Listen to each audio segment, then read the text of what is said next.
A thing without oppositions, ipso facto, does not exist. Existence lies in opposition. Existence lies in opposition. They do not understand, he said, how a thing agrees at variance with itself. It is an attunement turning back on itself, like that of the bow and the lyre, like that of the bow and the lyre. The ends of a lyre string are pulled apart. Effort is put into tautening that string. And you might think, why pull in opposite directions? Why not just simplify and not pull at all? But then the string goes slack, it's no longer taut, and there is no note that comes forth from the string of the lyre. There is no arrow that comes forth from the string of the bow. Its existence depends on exactly this balance. It is the hallmark of any deep truth that its negation is also a deep truth. So that not only things have this contrary constitution, as Peirce was pointing out, but that the things that we see as opposites often are not opposites at a deep level. Nothing can be created, nothing can come into being, nothing can be created without resistance. The heart's wave would never have risen up so beautifully in its cloud of spray, and become spirit, were it not for the grim old cliff of destiny standing in its way. The heart's wave would never have risen up so beautifully in its cloud of spray, can be created without resistance, and become spirit, were it not for the grim old cliff of destiny standing in its way. Resistance. These two brain hemispheres illustrate something rather important, that they work together but apart. They cooperate by opposing one another. And that is actually very much like the way nature in general works. We've bought into a myth that actually all the history of nature is one of competition. But it's as much or more, I would argue, and many biologists would argue, it's more a history of cooperation.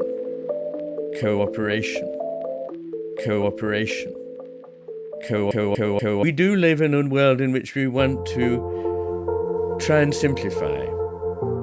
And this business of the coming together of opposites frustrates that wish to be simple. You often hear people of a spiritual bent saying, all is one. And it sounds wonderful, doesn't it? It sounds so calming. It sounds so deep. All is one. And it's true. But so is it that all is many. And now what? Neither of these truths is a lesser truth than the other. Indeed, one of the ways of looking at the whole creative cosmos is of the continuing unfolding, the endless unfolding of individuation out of union, not so as to sunder or fragment, but so as to enrich that whole. So I would say the very drive of the cosmos is about distinction without separation. If you're a carpenter, you talk about a true fit, all surfaces marrying.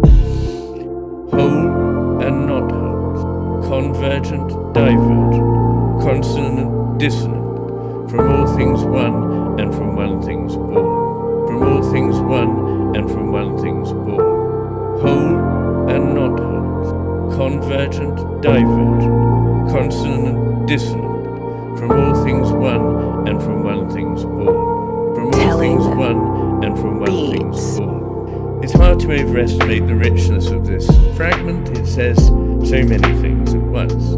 That a deep understanding of the nature of reality comes in glimpses or graspings, moments of insight, that in that insight, which by the way is very robustly associated with the right cerebral hemisphere, particularly with the right superior temporal, that in those moments of insight, all is neither simply single nor simply manifold, neither simply whole nor simply not whole, neither simply like nor simply unlike, each thing working with, and by the same token working against the others. The whole and not whole, convergent, divergent, consonant, dissonant, from all things one and from one things all, from all things one and from one things all, whole and not whole, convergent, divergent, consonant, dissonant, from all things one and from one things all, from all things one and from one things all. We've discovered that not only can small elements in matter manifest either as a wave or as a particle that seem contrary types of element, but they can manifest as wave and particle simultaneously. And here again is a very important idea, that we don't have to see one and then the other, but see them nested within one another. Thus we're used to thinking of the individual and the general, the temporal and the eternal, the embodied and the disembodied as exclusive pairings, whole and not whole, convergent, divergent, consonant, dissonant, from all things one and from one things all, from all things one and from one things all, whole and not whole, convergent, divergent, consonant, dissonant, from all things one and from one things all, from all things one and from one things all. They're present simultaneously in one another. They're found not by turning one's back on the supposed opposite, but by going more deeply into it. Thus, the general is found in the individual, the eternal in the temporal, the spiritual in the embodied. This tension is creative, generative. Although a thing and its opposite, or a thing and its negative, are customarily thought of as separate warring entities, they are, I argue, mutually sustaining, inseparable and intertwined. You cannot have heat without cold, or brightness without darkness. We can't keep the mountains, as Alan Watts put it, and get rid of the valleys. And we have one such enigma at the very core of our being, the corpus callosum, the body of fibers that connects the two hemispheres at their base. In connecting, it separates. In separating, it connects.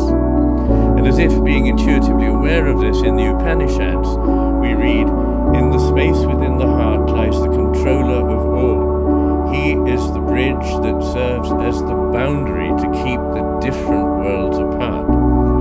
An interesting gloss on the idea of a bridge.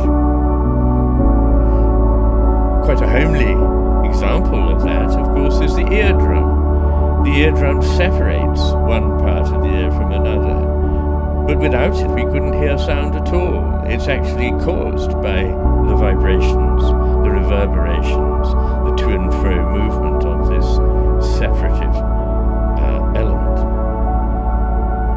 Often inhibition releases and creates. Often delimitation is what makes a thing come into being. Indeed, that is what defines anything. And friction is an interesting example of something that is, in a way, in opposition to movement, but in its absence, movement becomes impossible. It's the very constraint, isn't it, on movement, friction. But it's also what makes movement possible at all. It's true in its success we're immobilized, yet so we are in its absence. There's nothing to push against. Resistance can put the brakes on motion or cause motion. It can prevent or cause change. It prevents us with an obstacle and thereby forces us to shift our point of view. It helps us shift the plane of focus so that we see something new. In itself, resistance is neither necessarily good nor necessarily bad. It's just necessary. To make a good apple pie, you don't need bland apples. You need nice tart apples and very good sweet honey. William Blake wrote, "Without contraries is no progression. Attraction and repulsion, reason and energy, love and hate are necessary to human existence." And we shouldn't try to get round this by saying, well, yes, actually, but there's a way of blending them so that we don't have to deal with that. The philosopher Jacob Needleman wrote, "Stay with the contradiction. If you stay, you will see that there's always something more than two opposing truths. The whole truth always includes a third part, which is the reconciliation." Those of you who are familiar with the philosophy of Hegel will know the concept of Aufhebung, that coming together of two things that appear to be opposite into a fruitful new union. But it's not just Hegel. One of my favorite philosophers, and I believe one of the greatest of the last 100 years, is Alfred North Whitehead, again a great philosopher, mathematician, and scientist. To have seen it from one side only is not to have seen it. He also said, by the way, that there are no whole truths, only half-truths. It's taking the half-truths for whole truths that plays the devil. My word, I wish politicians and their over-vocal spokesmen on the internet remembered that fact. Opposites, please remember this, genuinely coincide while remaining opposites. Some philosophies tend to collapse into the monism that opposites are identical. Others into the dualism that opposites remain irreconcilable and are merely at most juxtaposed. The important perception is that opposites not only coexist, but give rise to and fulfill one another. As Niels Bohr said, contraria sunt complementa. He took that as his family motto when he was ennobled by the Danish government. Contraries fulfill one another. And they're conjoined like the poles of a magnet. You can't have one without the other. But without there being any intervening boundary, they nonetheless remain distinct as opposites. This idea of complementarity is foundational in nature. It's foundational certainly in everything in modern physics. I would say in morality, and I would say in spirituality. So, for example, to turn one's back on the parts, the work that the left hemisphere brings forward for us, and accept only the whole, the work that the right hemisphere gives us, is not to get back to wholeness, because the whole is never an annihilation, but rather a subsumption of the parts. The true whole exists precisely in this relationship, the tension between parts and an apparent whole. Moreover, morally speaking, every angel has his devil. And I wish I could show you, but for copyright reasons I don't dare show you, a wonderful image by M.C. Escher called Circle Limit 4, often called Angels and Devils. If you look that up, perhaps later I hope, you will see why it is a particularly beautiful illustration of what I'm talking about. But you know, in our society we are beset, aren't we, by what we call paradoxes. We pursue happiness and become measurably less happy over time. We privilege autonomy and end up bound by rules to which we never assented and more spied on than any people since the beginning of time. We pursue leisure through technology and discover that the average working day is longer than ever and that we have less time than we had before. The means to our ends are ever more available, while we have less sense of what our end should be or whether there's purpose in anything at all. Economists carefully model and monitor the financial markets in order to avoid any future crash. They promptly crash. We're so eager that all scientific research results in positive findings that it's become progressively less adventurous and more predictable, and therefore discovers less and less that is a truly significant advance in scientific thinking. We grossly misconceive the nature of study in the humanities as utilitarian in order to get value for money, and thus render it pointless, and in this form certainly a waste of resource. We improve education by dictating curricula and focusing on exam results to the point where free thinking, arguably an overarching goal of true education, is discouraged. In our universities, many students are, in any case, so frightened that the truth might turn out not to conform to their theoretical model that they demand to be protected from discussions that threaten to examine the model critically. and their teachers, who should know better, in a serious dereliction of duty, collude. We over-sanitize and cause vulnerability to infection. We overuse antibiotics, leading to superbacteria that no antibiotic can kill. We make drugs illegal to protect society. And while failing comprehensively to control the use of drugs, we create a fertile field for crime. We protect children in such a way that they cannot cope with, let alone relish uncertainty or risk, and are rendered vulnerable. The left hemisphere's motivation is control, and its means of achieving it alarmingly linear, as though it could see only one of the arrows in a vastly complex network of recursive interactions at any one time, which is all it can. And in our world, I'm afraid, we neglect often the dark side. Everything has its dark side. That is really a central message to be taken home. There is nothing so good that it cannot have negative consequences. And indeed, there is nothing so bad that it cannot occasionally give rise to good. Neglecting this, unfortunately, leads to extremism.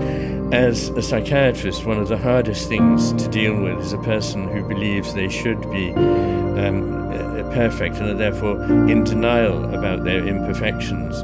These people become very stressed, anxious and unhappy, and actually spread anxiety and unhappiness around them in their families, trying to control everything for good, instead of realizing that actually they can't do that, and that they would be better to exercise a wise ability to move flexibly with the flow.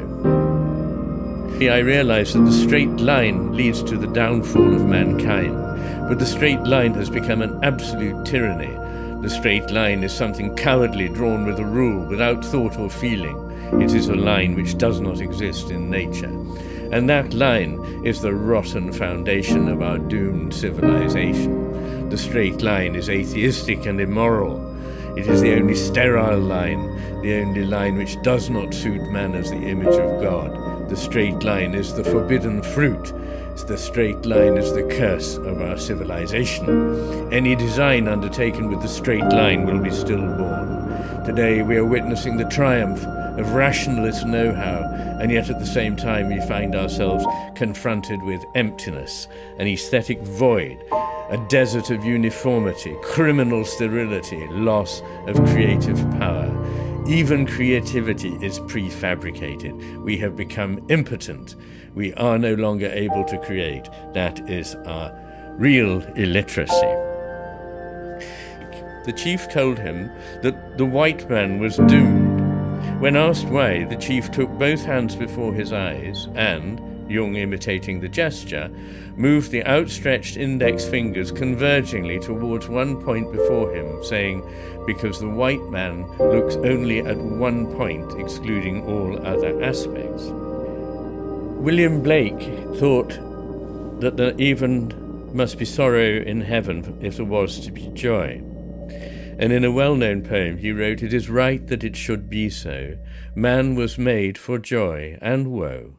Joy and woe are woven fine, a clothing for the soul divine. Under every grief and pine runs a joy with silken twine."